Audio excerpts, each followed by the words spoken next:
మీ ఎలాంటి వ్యాపార ప్రకటనలకైనా వెంటనే మా ఛానల్ సంప్రదించండి. అందరికీ నమస్కారం. నేను శిరీష. ఈరోజు మనతో పాటు ఉన్నారు ప్రముఖ ఆధ్యాత్మికవేత్త, జ్యోతిష్య పండితులు డాక్టర్ రవిశంకర్ శర్మ గారు. గురుగారితో మాట్లాడదాం. గురుగారు నమస్కారం. నమస్తే అండి. గురుగారు, ఈ నూతన సంవత్సరం 2026లో కుంభరాశి వారికి ఎలా ఉండబోతుందంటారు? ఎలాంటి జాగ్రత్తలు తీసుకోవచ్చు అంటారు? కుంభరాశి వారికి ఈ సంవత్సరం సానుకూలమైనటువంటి ఫలితాలతో పాటు కొంచెం మిశ్రమమైనటువంటి ఫలితాలు కూడా గోచరిస్తూ ఉన్నాయి. ఈ రాశిలో ఉండేటువంటి వారికి పంచమంలో గురుగ్రహ సంచారం అనేది జూన్లో జరుగుతున్నది. ఈ యొక్క గురువు యోగకారకమైనటువంటి ఫలితాలు ఇవ్వగలుగుతాడు జూన్ వరకు కూడా. యాక్చువల్గా గురువు సంతాన ప్రాప్తి కారకుడు అవుతాడు, అదేవిధంగా సంతానం యోగ్యతను ఇవ్వగలుగుతాడు. మరియు అదేవిధంగా వచ్చేటప్పటికి వ్యాపార పరంగా అనుకూలమైనటువంటి ఫలితాలను కూడా ఇవ్వగలుగుతాడు. వ్యాపారంతో పాటు ఇంట్లో కొంచెం ప్రశాంతతను కూడా ఇవ్వగలుగుతాడు. స్నేహితులతో సత్సంబంధాలని, కుటుంబ సభ్యులతో ఒక మంచి సానుకూలమైనటువంటి ఫలితాలను కూడా ఇవ్వగలుగుతాడు. రాశిలో ఉండేటువంటి వారికి ఇవన్నీ ఒక పాజిటివ్గా మనం అనుకున్నప్పటికీ, ఈ వ్యాపార పరంగా కూడా వచ్చినప్పటికీ ఫుడ్ రిలేటెడ్ బిజినెస్ చేసేటువంటి వారికి అనుకూలత ఎక్కువగా ఉంటుంది జూన్ వరకు కూడా. అదేవిధంగా వచ్చినప్పటికీ ఫుడ్ రిలేటెడ్ బిజినెస్తో పాటు ఎవరైతే కాఫీ, టీ హోటల్స్ రన్ చేస్తున్నటువంటి వారు, పుస్తక షాపులు రన్ చేస్తున్నటువంటి వారు, స్టేషనరీ షాప్స్ రన్ చేస్తున్నటువంటి వారు, బంగారం వ్యాపారం చేసేటువంటి వారు, కలప వృత్తి చేసేటువంటి వారు, ఇంట్లోకి చేసేటువంటి గృహోపకరణాలు ఏవైతే హౌస్ అప్లయన్సెస్ కానీ ఫర్నిచర్ కానీ చేసేటువంటి వారికి కూడా అనుకూలత అనేది ఎక్కువగా ఉంటుంది. గురువు గత సంవత్సరంతో పోల్చుకుంటే ఈ సంవత్సరం అనుకూలతను ఎక్కువగా ఇవ్వగలుగుతాడు. కానీ ఈ సంవత్సరం ఈ రాశిలో ఉండేటువంటి వారికి పాజిటివ్స్తో పాటు నెగిటివ్స్ కూడా ఉన్నాయి. జన్మరాశిలోకి సంచారం చేస్తున్నటువంటి రాహువు మానసికమైనటువంటి చికాకుని కలిగిస్తూ ఉంటాడు. వైవాహిక జీవితంలో కూడా జాగ్రత్తలు అనేవి చాలా ముఖ్యం. కోపతాపాలకి ఎక్కువగా లోన్ అవ్వటం, ప్రశాంతతను తగ్గించేటువంటి పరిస్థితులు, చుట్టూ ఉన్నటువంటి బంధువులతో ఎవరితో ఏం మాట్లాడితే ఎటువంటి గొడవ వస్తుందో అర్థం కానటువంటి వ్యవహారంగా ఉంటుంది. ఒకటి మాట్లాడితే ఎందుకు మాట్లాడట్లేదు అంటారు, రెండు మాట్లాడితే ఎందుకు ఎక్కువగా మాట్లాడుతున్నావు అన్నటువంటి పరిస్థితి సమాజం మీద ఎక్కువగా ప్రభావితం చూపించేటువంటి పరిస్థితి అనేది ఉంటుంది. రాశిలో ఉండేటువంటి వారికి అంత సానుకూలమైనటువంటి ఫలితాలు గోచరించట్లేదు. గురువు యొక్క అనుకూలత రీత్యా ఈ రాశిలో ఉండేటువంటి వారికి సంతాన ప్రాప్తి కారకుడుగా ఉన్నాడు. అదేవిధంగా వచ్చేటప్పటికి ఫ్రెండ్స్ అండ్ రిలేటివ్స్తోనూ కొద్దిగా ఫైనాన్షియల్గా గెయిన్ ఇచ్చేటువంటి పరిస్థితి ఇస్తారు. స్త్రీలకి తన కాళ్ళ మీద తను నిలబడేటువంటి ఒక శక్తిని ఇవ్వగలుగుతాడు. గురువు యోగకారకమైనటువంటి స్థితిలో ఉన్నాడు. ఈ యొక్క గురువు జూన్ 6వ తారీఖున షష్టమంలోకి మారబోతున్నాడు, ఉచ్చస్థానంలోకి రాబోతున్నాడు, సువర్ణమూర్తిగా మారబోతున్నాడు. కానీ పూర్తి యోగ్యతనైతే ఇవ్వట్లేదు. ముఖ్యంగా ఈ రాశిలో ఉండేటువంటి వారికి ఈ సంవత్సరం కొత్తగా కోర్టు సంబంధితమైనటువంటి కేసులు కూడా తలకు చుట్టుకునేటువంటి వ్యవహారం, కోర్టు సమస్యలు మనకు కానీ మన బంధువుల ద్వారా కానీ మనకు కూడా ఆ యొక్క పరిస్థితులకు లాగబడడం అనేది జరుగుతూ ఉంటుంది. ఈ సంవత్సరం ఈ రాశిలో ఉండేటువంటి వారికి కొంచెం చికాకులు కలిగించేటువంటి పరిస్థితులు ఎక్కువగా జరగడానికి గల కారకంగా ఉంటుంది. ఆరోగ్యపరంగా కూడా కొంచెం జాగ్రత్తలు అనేవి తీసుకోవాలి. రాశిలో ఉండేటువంటి వారికి ఏలినాటి శని ప్రభావం అనేది ఎక్కువగా ఉంటుంది. జన్మరాశిలో రాహువు డిసెంబర్ 5వ తారీఖు వరకు సంచారం చేస్తాడు.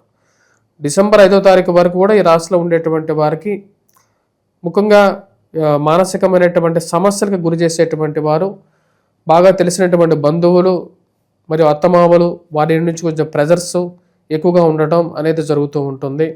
ఆ విషయంలో కొంచెం జాగ్రత్తలు అనేవి తీసుకొని ఒక సయోధ్యలో కుటుంబాన్ని ముందుకు తీసుకెళ్ళడానికి ఎక్కువగా ప్రయత్నం చేయాలి. అనవసరమైనటువంటి ఆర్థికమైనటువంటి నిర్ణయాలు తీసుకునేటువంటి విషయాల్లో, ముఖ్యంగా అప్పులు చేయటంలోనూ, అదేవిధంగా వేరే వారికి చేయబోదులు ఇచ్చేటువంటి డబ్బుల్లోనూ విషయాల్లో జాగ్రత్తలు ఉండండి. ఎందుకంటే సమాజం మారుతుంది. డబ్బులు తీసుకోవటమే కానీ డబ్బులు ఇచ్చేటువంటి ఆలోచన అనేది సమాజంలో ఎవరికి లేదు. కాబట్టి డబ్బులు సమస్యలు అప్పు ఇచ్చేటువంటి విషయంలో జాగ్రత్తగా ఉండండి. ఈ రాశిలో ఉండేటువంటి వారికి మెయిన్గా ఆర్థికమైనటువంటి సమస్యలు చుట్టుముట్టడానికి గల కారకంగా కూడా ఉండే విధంగా ఉంటుంది. కాబట్టి జాగ్రత్తలు మెయిన్గా బంధువుల నుంచి, స్నేహితుల నుంచి జాగ్రత్తలు అనేవి ఎక్కువ తీసుకోవాలి. ఈ రాశిలో ఉండేటువంటి వారు ముఖ్యంగా విద్యార్థులు బాగా రాణించగలుగుతారు. విద్యా సంస్థల్లో పనిచేస్తున్నటువంటి వారు, టీచర్స్, వీరు కూడా బాగా రాణించడానికి అనుకూలమైనటువంటి పరిస్థితి గోచరిస్తూ ఉన్నది. ఈ రాశిలో ఉండేటువంటి వారు మెయిన్గా వచ్చేటప్పటికీ భూ సంబంధితమైనటువంటి లావాదేవీల విషయంలో అనుకూలమైనటువంటి ఫలితాలు అనేవి గోచరిస్తూ ఉన్నాయి. కానీ భూ సంబంధితమైనటువంటి లావాదేవీల్లో అనుకూలత అంటే మీ రేటు పెరిగినప్పటికీ కూడా, అంటే మీ యొక్క భూమి రేట్ అనేది పెరుగుతుంది. కాకపోతే అమ్మేటువంటి సమయంలో జాగ్రత్తలు అనేవి చాలా ముఖ్యం. ఎందుకంటే మనకు ఉన్నటువంటి రూపాయిని అందరూ పంచుకొని తినేటువంటి వారు బంధువులుగాను స్నేహితులుగాను తయారవుతారు. ఎవరికి ఏ విషయం ఎంతవరకు చెబుతున్నాం అనేటువంటి విషయాన్ని జాగ్రత్తగా ఆలోచించి చెప్పాలి. బయటికి చెప్పేటువంటి ప్రతి విషయము కొన్నిసార్లు మనకు శరాఘాతంగా తయారవుతూ ఉంటుంది. ఒకప్పటిలాగా నువ్వు చెప్పేటువంటి నీ మనసులో ఉండేటువంటి బాధలు పంచుకునేటువంటి వారు తక్కువ ఉన్నారు సమాజంలో.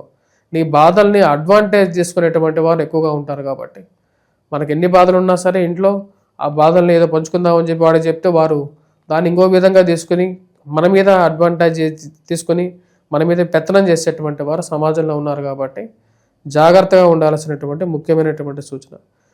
ఈ రాశిలో ఉండేటువంటి వారు వడ్డీ వ్యాపారస్తులు జాగ్రత్తగా ఉండాలి. వడ్డీ వ్యాపార విషయంలోనూ అదేవిధంగా స్థిరచరాస్తుల విషయంలోనూ వాటి యొక్క పత్రాల విషయంలోనూ బంధువులతోనూ స్నేహితులతోనూ జాగ్రత్తగా ఉండాల్సినటువంటి ముఖ్యమైనటువంటి సూచనగా చెప్పడం జరుగుతుంది. ముఖ్యంగా గురుగారు సినీ రంగంలో ఉన్న వారికి, రాజకీయ రంగంలో ఉన్న వారికి ఎలా ఉండబోతుంది అంటారు? సినీ రంగంలో ఉండేటువంటి వారికి, ఆ రాజకీయ రంగంలో ఉండేటువంటి వారికి గడ్డు కాలంగానే చెప్పచ్చు. ఒకంత ఆరోగ్యపరంగా కొంచెం బెటర్గా ఉంటుంది గతంతో పోల్చుకుంటే. జన్మరాశిలో శని సంచారం కన్నా ధనస్థానాల్లో శని సంచారం ఏంటంటే ఫైనాన్షియల్ డిస్టర్బెన్సెస్ అని ఎక్కువ క్రియేట్ చేస్తాయి, బంధువుల్ని దూరం చేస్తూ ఉంటుంది. అడిగితే ప్రాబ్లం అన్నమాట. అంటే ఈ రోజులు ఎలా ఉందంటే సమాజం నువ్వు ఏదైనా క్వశ్చన్ అడిగావంటే నిన్ను వెలివేసేటువంటి ఒక సమాజంగా ఉంటుంది. ఇప్పుడు పరిస్థితి కూడా ఇంచుమించుగా ఏంటంటే వీళ్ళందరినీ ఐసోలేట్ చేసేటువంటి కొంతమంది తయారవుతారు. ఉన్నవి లేనివి వీరి గురించి సంఘంలో బ్యాడ్గా క్రియేట్ చేసి వీరిని దూరం చేసేటువంటి వారు, వీరిని ఐసోలేట్ చేయడానికి ఎక్కువగా ప్రయత్నం చేసేటువంటి వారు ఉంటారు. ఈ రాశిలో ఉండేటువంటి వారికి ఈ సంవత్సరం సానుకూలత మెయిన్గా వచ్చేటప్పటికి సినీ రంగంలో ఉండేటువంటి వారికి ఆఫర్స్ వచ్చినా సరే ఆ వచ్చినటువంటి డబ్బు వచ్చినా ఆ డబ్బు కూడా 10 రూపాయలకి ఏదో విధంగా ఖర్చు అయిపోయి చివరికి వచ్చేటప్పటికి నిల్ బ్యాలెన్స్ అనే విధంగా ఉంటుంది అన్నమాట. అంటే ఏ రోజుకి ఆ రోజు డబ్బుగానే ఉండే విధంగా ఉంటుంది. రైతులకు ఎలా ఉండబోతుంది అంటారు గురువు? రైతులకి కృషితో నాస్తే దుర్భిక్షం లాగా ఉంటుంది. అంటే వారి కష్టం మీద ఆధారపడి ఉంటుంది. డబ్బులు వస్తాయి, ఇందా చెప్పిన విధంగానే డబ్బు ఖర్చు అయిపోతుంది. అక్కడ పెట్టిన దానికి వచ్చిన దానికి ఈక్వల్. వీటివన్నీ ఒక రకంగా అనుకుంటే కోర్టు కేసులు, అనవసరమైనటువంటి కోపంతో మాట్లాడినటువంటి మాటలకి కానీ మన చుట్టూ ఉండేటువంటి వారు ఏం చేస్తారంటే రాహు ఏం చేస్తాడు, మనల్ని ప్రొవోక్ చేస్తాడు. అంటే గొడవలు ఎదురుకు అనుకుంటూ ఉంటారు, ఆ గొడవలోకి మనల్ని లాగి మధ్యలోకి కూర్చోబెడతారు అన్నమాట. పంచాయతీ చెప్పమని మనకు సంబంధం ఉండదు. యాక్చువల్గా ఆ సిచ్యువేషన్కి మనకు సంబంధం లేకపోయినా సరే ఆ సిచ్యువేషన్లో మనల్ని కూర్చోబెట్టి మనల్ని పంచాయతీ చెప్పమని ఆ ఒక్క గొడవలో కూడా మనల్ని ఇన్వాల్వ్ చేసేస్తారు. ఇన్వాల్వ్ చేసి ఆ గొడవ ద్వారా కూడా మన కోర్టుకు వెళ్ళాల్సినటువంటి పరిస్థితి ఉంటుంది అన్నమాట. అలాగే గురుగారు ఈ ఇయర్లో గృహయోగం, వాహన యోగం ఉందంటారా? ఈ రాశిలో ఉండేటువంటి వారికి గృహయోగం అనేది జూన్ తర్వాత నుండి మనకు కొంచెం ఎక్స్పెక్ట్ చేయడానికి ఉంది. జూన్ వరకు కూడా బాగుంది యాక్చువల్గా చెప్పాలంటే. కానీ ఈ రాశిలో ఉండేటువంటి వారికి వాహన యోగం ఉన్నా సరే సెకండ్ హ్యాండ్ వాహనం అవకాశం అనేది ఉంది. కానీ నూతన వ్యాపారాల విషయంలో మటుకు కొంచెం జాగ్రత్తతో ముందుకెళ్ళటం మంచిది. స్టాక్ మార్కెట్లో స్పెక్యులేషన్స్లో ఇన్వెస్ట్మెంట్ అనేది చాలా దూరంగా ఉండాలి. ఎందుకంటే అంత బాగాలేదు పరిస్థితి, ప్రపంచ ఆర్థిక పరిస్థితి బాగాలేదు. దానిలో మనం ఒక నీటి బిందు కూడా కావు. కాబట్టి మనం జాగ్రత్తగా ఉండాలి. మన జీవితాలు చాలా చిన్నవి కాబట్టి జాగ్రత్త తీసుకుని ముందుకెళ్తే మంచిది. ముఖ్యంగా గురుగారు ఎవరైతే ఈ నరదృష్టి అలాగే శత్రువుల నుంచి బాధపడుతున్నారో వాళ్ళకి ఈ ఇయర్లో విముక్తి కలిగే లాభాలు ఏమైనా ఉన్నాయా? ఆ శత్రువులు ఈ సంవత్సరంలో ఎక్కువగా దాడి చేస్తారు. వీళ్ళకి ఇంకా చిరాకు ఎక్కువ పుట్టించే విధంగా ఉంటుంది. వాటి నుంచి తప్పించుకోవడానికి వీళ్ళు శతవిధులుగా ప్రయత్నం చేయటం కన్నా దుర్గాదేవి అమ్మవారు మరియు అదేవిధంగా నరసింహస్వామికి ఉన్నటువంటి గొప్ప ఇదేంటంటే శక్తి ఏంటంటే అందరు దేవీ దేవతలు వచ్చేటప్పటికి భూమి మీద కానీ లేకపోతే ఆకాశం మీద కానీ ఉంటారు. కానీ స్వామివారు భూమికి ఆకాశానికి మధ్యలో ఉంటారన్నమాట. అంటే ఎవరికన్నా సరే కష్టసాధ్యమైనటువంటి సమస్యలు ఉంటాయి. ఆ కష్టసాధ్యమైనటువంటి సమస్యలను కూడా కంప్లీట్గా చేయగలిగినటువంటి వాడు. ఎందుకంటే దేవతలు ఎవరి వల్ల కానటువంటి సంహారం చేశారన్నమాట. అంటే హిరణ్యాక్షుడిని చంపగలిగినటువంటి శక్తి ఎవరికి లేదు. ఎందుకంటే భూమి మీద చంపకూడదు, ఆకాశం మీద కూడా చంపకుండా మధ్యలో చంపగలిగినటువంటి శక్తి ఉన్నటువంటి వాడు నరసింహస్వామి. కాబట్టి మన సమస్య ఎంత పెద్దదైనప్పటికీ కూడా దాన్ని తీర్చగలిగినటువంటి శక్తి ఆ నరసింహస్వామికి ఉందన్నమాట. చాలామందికి ఇలవేలుపుగా కూడా నరసింహస్వామి ఉంటాడు. వారందరూ నరసింహస్వామి వ్రతం చేయండి. నరసింహస్వామి వ్రతం చేయటం చాలామంది మానేస్తారు. కానీ నరసింహస్వామి మీ ఇంటి దేవుడికి వ్రతం చేయకుండా మనం ఎవరికో చేయాల్సినటువంటి అవసరం అనేది లేదు.